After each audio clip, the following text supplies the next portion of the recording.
हम चलते हैं वचन की ओर। परमेश्वर का वो वचन जो हमें सामर्थ देता है, अभिषेक करता है और हमारी ज़िंदगी में आगे बढ़ते। जब हम वचन के द्वारा तो परमेश्वर के सामर्थ के बड़े काम कर सकते, क्योंकि वचन जब हमारे अंदर जाता है ना, तो वो क्या करता है, हमें सामर्थ देता है, हमें बल देता है, हमें ताकत देता है। कौन? वचन। क्योंकि परमेश्वर का वचन इतना अनमोल है। परमेश्वर के वचन में क्या लिखा है कि पृथ्वी और आकाश टल जाएगा, परंतु परमेश्वर ने क्या बोला, मेरा वचन कभी न टलेगा। प्रभु ने कहा मांगो तो दिया जाएगा, मांगो तो दिया जाएगा। जब हम परमेश्वर से मांगते हैं तो वो हमें मिलता है। भले देर होती है लेकिन हमें मिलता जरूर है। कुछ काम ऐसे होते हैं कि बहुत जल्दी हो जाते हैं और कुछ कामों के लिए थोड़ी देर होती है। लेकिन परमेश्वर के वचन में क्या कहते हैं ना कि देर है पर अंधेर नहीं, देर है पर अंधेर नहीं। तो जो लोग प्रार्थना करते हैं और बोलते हैं कि हमने बहुत प्रार्थना की, 1 साल हो गया, 2 साल हो गया, 3 साल हो गया, क्या होता है जब वो प्रार्थना करते करते बिल्कुल निराश हो जाते हैं ना, फिर वो उस विषय के बारे में छोड़ देते हैं। लेकिन आज मैं उन लोगों को, भाइयों को, उन सब बहनों को बताना चाहती हूँ कि जब आप प्रार्थना करते हैं और किसी चीज़ के लिए परमेश्वर से प्रार्थना करें कि हे प्रभु यीशु, हे मेरी जिंदा खुदा, कि मेरी ये विशेष को पूरी कीजिए, तो खुदावन आपकी विशेष को पूरी करेगा। सोच के देखिए कि परमेश्वर बहुत महान है, वो सब कुछ कर सकता है। मनुष्य के हाथ में कुछ नहीं है, लेकिन परमेश्वर सब कुछ कर सकता है। तो आज हम पढ़ेंगे निराश हुए। जो लोग निराश हो जाते हैं कि नहीं अब नहीं हो रहा, चलो छोड़ देते, लेकिन नहीं, प्रभु ने कहा मांगो तो दिया जाएगा। जब आपने पहली बार प्रार्थना की थी प्रभु यीशु मसीह से, तभी परमेश्वर ने आपकी जिंदगी में वो प्रोवाइड कर दिया था। लेकिन आते आते समय लगता है, क्योंकि सुरक्षा से आ रही है वो हमारी प्रार्थना जो हम करते, परमेश्वर रिसीव कर दिया। लेकिन क्या होता है, क्या होता है बीच में, क्या है, एक भवंडर है जो वो हमारी प्रार्थना को, हमारी आशीषों को छीनने की कोशिश करते हैं। लेकिन हमें कंटिन्यू परमेश्वर से प्रार्थना करनी है। जब हम प्रार्थना करते हैं ना, तो क्या होता है, वो आशीष हमें मिलती है। हालेलुया। तो हमें परमेश्वर से प्रार्थना करनी है कंटिन्यू। तो प्रभु यीशु मसीह आज आपको यही बताना चाहेंगे, मतलब वचन के द्वारा, कि निराश हुए बिना प्रार्थना। जो लोग निराश हो जाते हैं उनके लिए। आइए लूका 18 का 1 से लेकर 8 तक। विधवा अधर्मी व्यक्ति, विधवा अधर्मी और निराधीर, मतलब एक विधवा स्त्री थी। आगे हम पढ़ते हैं, उसने उन्हें ये बताने के लिए कि निराश हुए बिना सदैव प्रार्थना करना चाहिए, क्योंकि दुष्टों में कहा, किसी नगर में एक न्यायाधीश था जो ना तो परमेश्वर से डरता था और ना ही किसी मनुष्य की परवाह करता था। ना ही वो परमेश्वर से डरता था एक मनुष्य, और ना ही किसी मनुष्य की परवाह करता था। उस नगर में एक विधवा स्त्री रहती थी। उसके पास बार बार आके कहती थी कि मेरा न्याय करके मुझसे बचा। हालेलुया।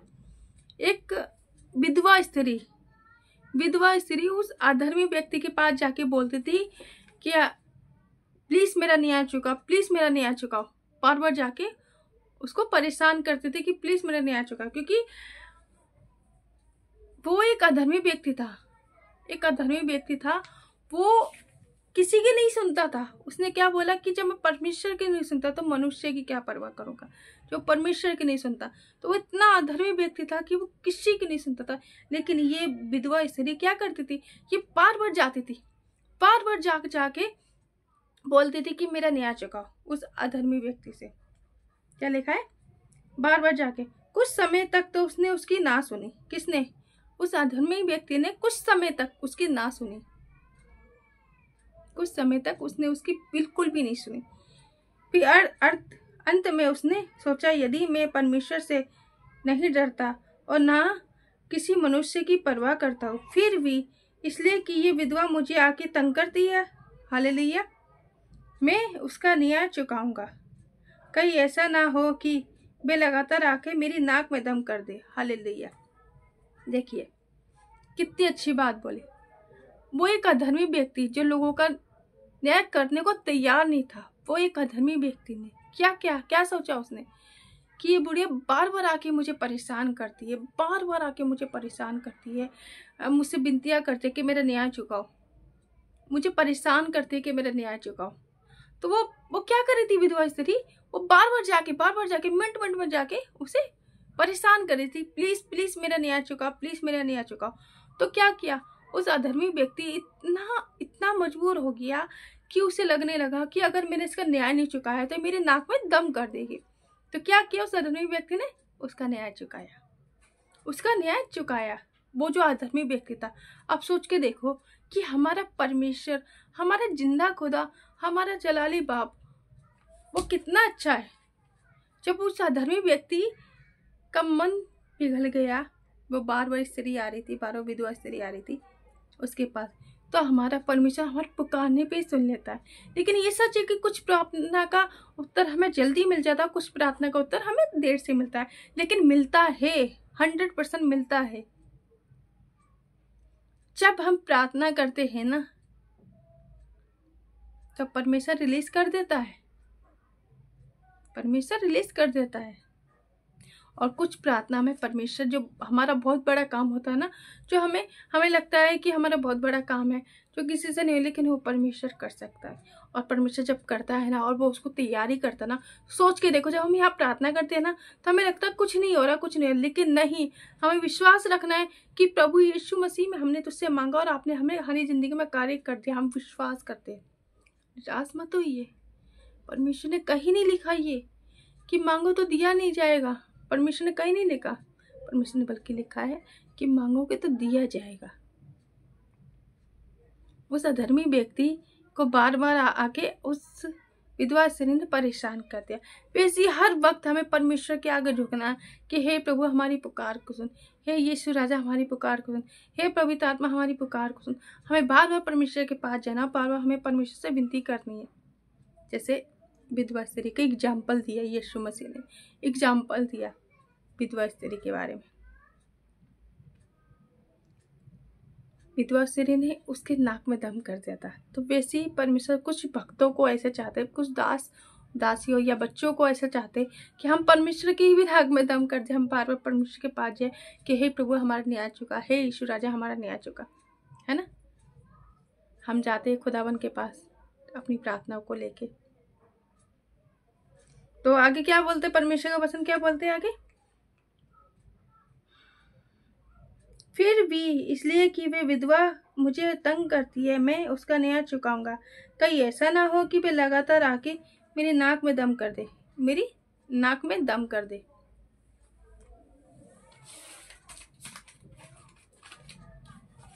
हालेलुया। कहीं ऐसा ना हो कि वो मेरी नाक में दम कर दे। तो उसने क्या लिखा, तो प्रभु क्या कहता है, प्रभु ने कहा सुनो, इस अधर्मी न्यायाधीश ने क्या कहा, तो क्या परमेश्वर अपने चुने हुए का न्याय नहीं करेगा, चुने हुए का न्याय ना करेगा, जो रात दिन उसे पुकारते हैं, जो रात दिन प्रभु परमेश्वर को पुकारते रहते हैं, क्या वे उसके विषय में देर करेगा। मैं तुमसे सच कहता हूँ कि वे उसका न्याय शीघ्र करेगा। फिर भी मनुष्य का पुत्र जब आएगा तो क्या वह पृथ्वी पर विश्वास पाएगा। हालेलुया।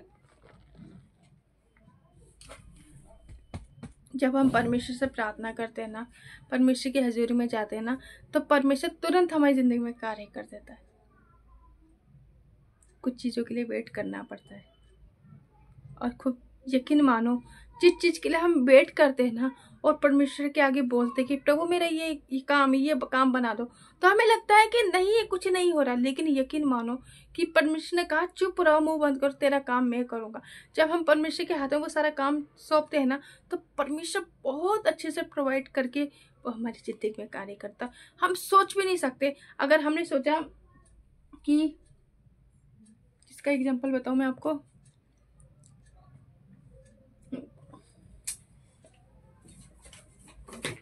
देखिए ये पेन है, हम सोच रहे हैं कि हमें प्लीज ये पेन मिल जाए, प्लीज ये परमेश्वर पेन मिल जाए, ये पेन मिल जाए।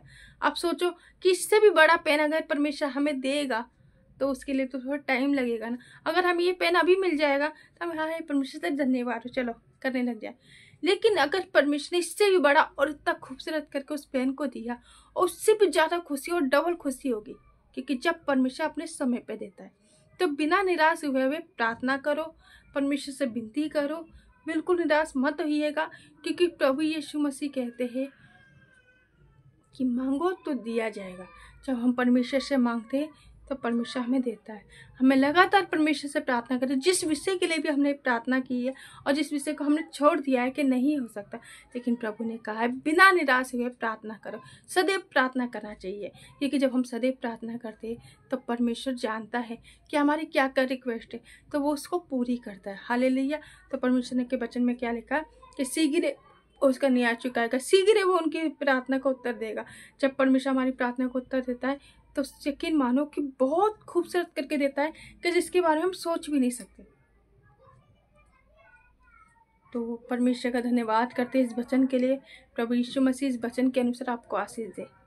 God bless you. प्रभु यीशु मसीह आपको 30 नहीं 60 में बिल्कुल 100 गुना आशीष दे। यीशु के नाम से आप क्या बोलूँ, परमेश्वर का धन्यवाद करती हूँ कि प्रभु ने ये समय दिया कि मैं वीडियो बना सकती हूँ, वीडियो बना के डाल रही हूँ। प्रभु का धन्यवाद हो।